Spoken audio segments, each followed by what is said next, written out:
Hello আমার মিষ্টি বন্ধুরা, কেমন আছো তোমরা? শরীফা রান্নাঘরে স্বাগত সবাইকে। আজকে আমি তোমাদের জন্য নিয়ে চলে এসেছি মেথি শাক। চলো বন্ধুরা, মেথি শাকটা ভালোভাবে ধুয়ে পরিষ্কার করে নিচ্ছি, একবার তোমরা দেখে নাও। বালতিতে এবার আমি জল নিয়ে নিয়েছি, এবার শাকগুলো দিয়ে দিচ্ছি বালতির মধ্যে।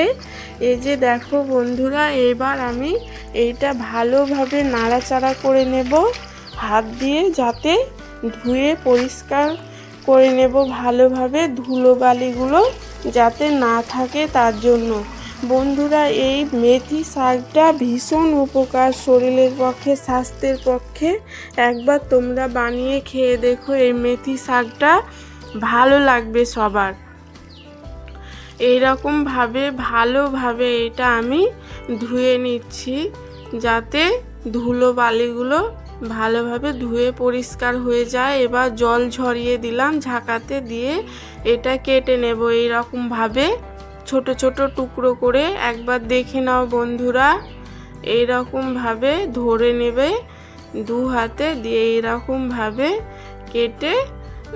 কেটে নেবে। ভীষণ সোজা এটা, এরকম ছোট ছোট টুকরো করে কাটলে শাকটা সেদ্ধ হয় এবং খেতেও সবার ভালো হয়। তার জন্য এইরকম ছোট ছোট টুকরো করে কেটে নিতে হবে। একবার দেখলে বন্ধুরা তোমরাও পারবা, এটা ভীষণ সোজা। এই যে আমার শাকগুলো প্রায় কাটা হয়ে গেল বন্ধুরা, দেখো আমার শাকগুলো কাটা হয়ে গেছে ছোট ছোট করে। এবার আমি উনুনে কড়াই বসিয়ে দিয়েছি, এর মধ্যে জল দিয়েছি, দিয়ে এবার শাকগুলো দিয়ে দিলাম।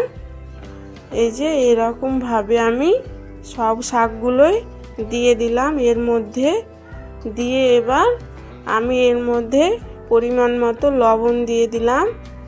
লবণটা দিয়ে ভালোভাবে এটা একটু নাড়াচাড়া করে নিতে হবে খুন্তি দিয়ে, যাতে আমার শাকটা ভালো সেদ্ধ হয়।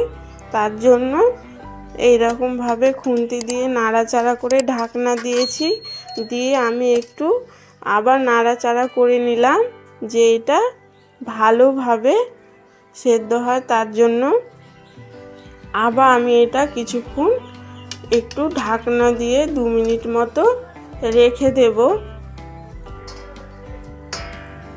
এই যে বন্ধুরা, এবার ঢাকনা খুলে দেখব, আমার শাকটা প্রায় সেদ্ধ হয়ে গেছে অনেকটাই, দেখে নাও। এবার আমি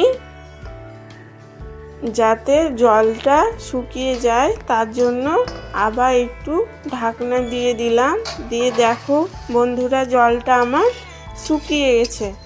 এবার আমি এই শাকটা ফোড়ন দিয়ে নেব। এর জন্য এই শাকটা এবার আমি একটা পাত্রে ঢেলে নেব। এই যে দেখো, এই শাকটা আমি ঢেলে নিয়েছি।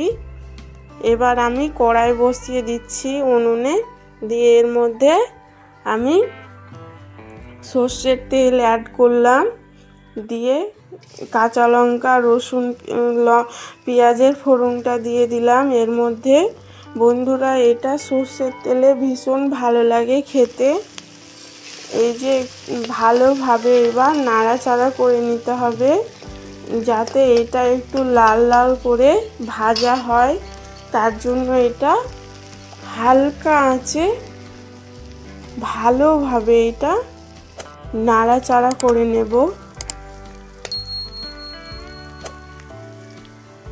বন্ধুরা, এই রকমভাবে ভালোভাবে এটা নাড়াচাড়া করে নিতে হবে। এবার আমার হয়ে গেছে, এবার শাকগুলো এর মধ্যে আমি দিয়ে ভালোভাবে এটা নাড়াচাড়া করে মিশিয়ে নিচ্ছি।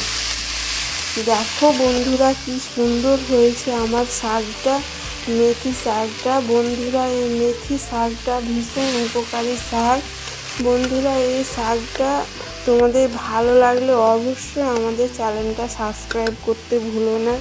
বন্ধুরা, তোমাদের একটা সাবস্ক্রাইব, লাইক আমাদের অনেকটা মনের জোর পায়। বন্ধুরা, তোমাদের অবশ্যই আমাদের চ্যানেলটা তোমরা সাবস্ক্রাইব করতে ভুলো না। বন্ধুরা দেখো আমার শাকটা প্রায় হয়ে গেছে ভাজা ভাজা। এবার আমি এটা একটা থালাতে সলভ করে নেব। বন্ধুরা দেখো কি সুন্দর হয়েছে আমাদের মেথি শাকটা, একবার খেলে মন জুড়িয়ে যাবে বন্ধুরা, নিমিষে এক থালি ভাত খাওয়া যাবে। বন্ধুরা এই শাকটা ভালো লাগলে অবশ্যই অবশ্যই আমার চ্যানেলটা তোমরা সাবস্ক্রাইব করতে ভুলো না, লাইক শেয়ার কমেন্ট করে দিও বন্ধুরা। সবাই ভালো থেকো, টাটা।